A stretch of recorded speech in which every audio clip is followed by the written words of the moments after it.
இருண்ட காலத்தில் ஏதாவது பாடல் ஒலிக்குமானால் ஒலிக்கும், அது இருண்ட காலத்தை பற்றி ஒலிக்கும்.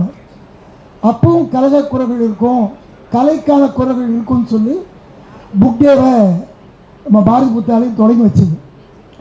அதில் எனக்கு கிட்டத்தட்ட நான் ஒரு 360லேருந்து 400 சிறுகதைகள் வரைக்கும் படிச்சிருப்பேன் நினைக்கிறேன். எவ்வளோ கதைகள் படித்தேன்னு தெரியாது. சில நாளாக 15-20 கொட்டும். இப்போ கொஞ்ச நாளாக என்னை விட்டாங்க, இவர் படிக்கிறதுலன்னு என்னை விட்டாங்க. ஆனால் நம்ம யோசிக்க முடியாத தலைப்புகளில் அந்த களங்களை, அந்த கருவை, அந்த கதைகளை பல பேர் எழுதி அனுப்பிக்கிட்டே இருந்தாங்க. பிரபல எழுத்தாளர்கள் மட்டுமல்ல, முதல் முறை எழுதுகிறவர்கள். அது என்ன விஷயம், ஒரு குழந்தை தான் ஏதாவது புதிய விஷயத்தை செய்தால் அது வேற யாராவது பார்க்குறாங்களான்னு துடிக்கும், அது செய்து கொண்டே இருக்கும். இன்றைக்கி நம்ம இந்த குழந்தைங்க 2 பேருக்கு உட்காந்துருக்காங்க, தன்னை பற்றி பேசுவாங்களான்னு அந்த குழந்தைகள் அது எதிர்பார்க்கும். இந்த உலகத்துக்கு தெரியாத ஒரு விஷயம், ஒரு சின்ன கைத்தட்டல், கையளிப்பதற்கு நமக்கு கொடுத்து வைக்க மாட்டேங்குது. ஒரு சின்ன சிரிப்பு, ஒரு பரவசம், ஒரு புன்னகை ரொம்ப மிக முக்கியமானது. சில ஆண்டுகளுக்கு முன்பு சொல்வனம் பத்திரிகையில், சொல்வனம் பக்கத்தில் ஆழ்ந்த விடங்களில் ஒரு கவிதை வந்தது. ஒருத்தன் ரொம்ப நொந்து போய் வாழ்க்கையில் வரம் தேடி ஒரு தேவதைக்காக தவம் இருக்கிறான். தேவதை வருகிறாள். அவன் சொல்கிறா, நான் உனக்கு சில பொருளை கையில் கொடுக்குறேன், 1 வாரத்துக்குள் நீ அதை செலவு பண்ணிடு. செலவு பண்ணிட்டு அவனுக்கு மிகப்பெரிய ஒரு எதிர்காலத்தை நான் கொடுக்குறேன்னு சொல்லி கையில் கொஞ்சம் கொடுக்குறான். என்னன்னு பார்த்தா புன்னகை. அவன் வாழ்க்கையில் யாரையும் பார்த்து சிரிச்சதே இல்லை. அவன் கையில் ஒரு 35 புன்னகை கொடுத்துட்டு போகிறான்.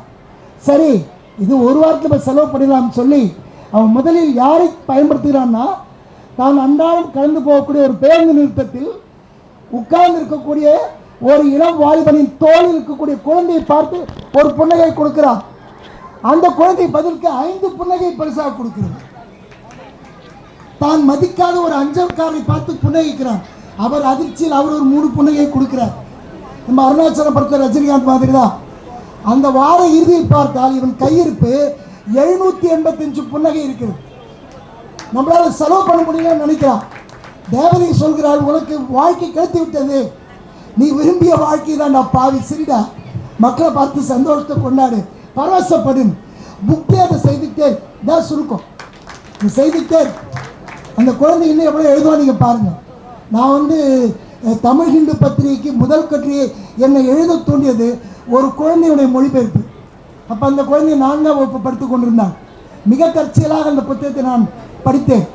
அவளுக்கு ஒரு வாழ்த்து அனுப்பினேன். எங்களுடைய தொடர்ந்த உரையாடல் தான் அது ஒரு கட்டுரையாக எழுதுறோங்கிற ஒரு தவிப்பை எனக்கு ஏற்படுத்திச்சு. எஸ் ராமகிருஷ்ணனுடைய சிறுகதைகளை அந்த குழந்தை மொழிபெயர்த்த போது அவளுக்கு 9 வயது. நம்ம குமரேசன் தோழர் சொன்னார், நான் 8ஆம் வகுப்பு படிக்கும்போது எழுதினேன்னு. நான் அவரோட ஜூனியர் தானே. நான் 9ஆம் வகுப்பு படிக்கும்போது தான் என் முதல் கவிதையை பேரறிஞர் அண்ணா நிறுவிய காஞ்சி பத்திரிகையில் நான் எழுதினேன். என்னுடைய முதல் கவிதை நான் 9ஆம் வகுப்பு படிக்கும்போது காஞ்சிபுரத்தில் வெளியாச்சு. அதை அவங்க போட மாட்டேன்னு வச்சுருந்தாங்க. உங்கள் அக்கா எழுதிச்சா, உங்கள் அண்ணன் எழுதினா? நான் கடும் சண்டையோட இப்போ தலைக்கூடியா நான் எழுதி காட்டுறேன் அப்படி சண்டை போடுறேன். தம்பி கோச்சிக்காதப்பா, இந்த வாரம் போட்டுருவோம் அப்படின்னாங்க. இதுதான் மிக முக்கியமானது. யார் எழுதினாலும் அதனுடைய தன்மையை எடுத்துக்கொண்டு முகத்தை பார்க்காமல் நம்ம வெளியிடக்கூடிய ஒரு அற்புதமான ஒரு விஷயமா அது உருவாயிருக்கு. அற்புதமான கதைகள் வந்திருக்கு. அதில் காதல் வந்திருக்கு.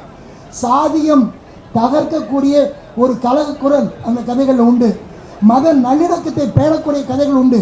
அன்பை, கருணையை, இரக்கத்தை பேசக்கூடிய அற்புதமான பல கதைகள் அதில் வந்திருக்கிறது. புக்கே மிக ஒரு முக்கியமான ஒரு தளத்தை, ஒரு இடத்தை தமிழ் படைப்புலகத்தில் பெற்றிருக்கிறது என்று சொல்லி வாழ்த்துக்குரிய நிறைவு செய்கிறேன். நன்றி. நன்றி தோழர். கட்டுரைகள் பற்றி